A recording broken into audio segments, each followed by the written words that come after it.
Isn't the 911 GT3 the answer to that question?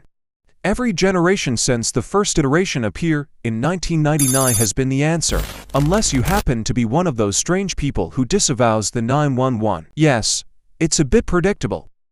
But it's not the Porsche 911's fault that it's the world's best sports car. Marinated in Porsche's monumental motorsport genius, the GT3 is traditionally the sweetest of sweet spots and equally devastating on road and track. For the first time since '99, however, the new GT3 is arriving into unusually hostile territory. The optics on this sort of selfish, highly engineered hedonism aren't as forgiving as they used to be. Then there's the challenge from within, in the shape of the latest Turbo S, whose phenomenal pace is now more nuanced than ever.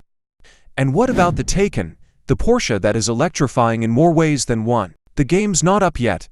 Porsche is clearly prepared to go to astonishing lengths to keep the hardcore faithful happy. The engine is a naturally aspirated 4.0 liter, has little in common with the unit found elsewhere in the 992 range and a lot to do with the one used in Porsche's GT3 Cup racing car. Power is up from the last generation car, but only a modest 10 bhp to 503 bhp. Torque to 347 pounds-feet. That's ample. It'll accelerate to 60 miles per hour in 3.4 seconds and onto a top speed of 198 miles per hour. Also ample. Porsche has realized that horsepower inflation is the road to nowhere, and 500 is surely enough. It is enough. And here's the latest 911 GT3 to ram home the point, strafing its 9,000 revolutions per minute red line with such conviction that this is a car that truly lives in the moment and urges you to do the same. Porsche 911s enthrall, because they're not like other cars.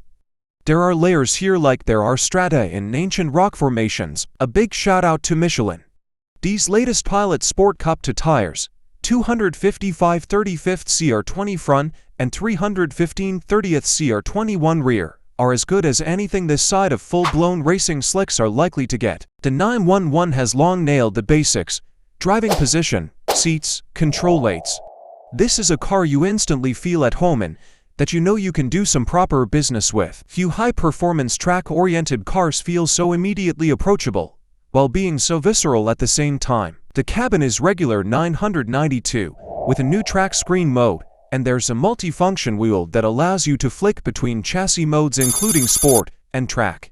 There are also physical buttons to disable ESC and traction control, so there's no need to root around in the touchscreen.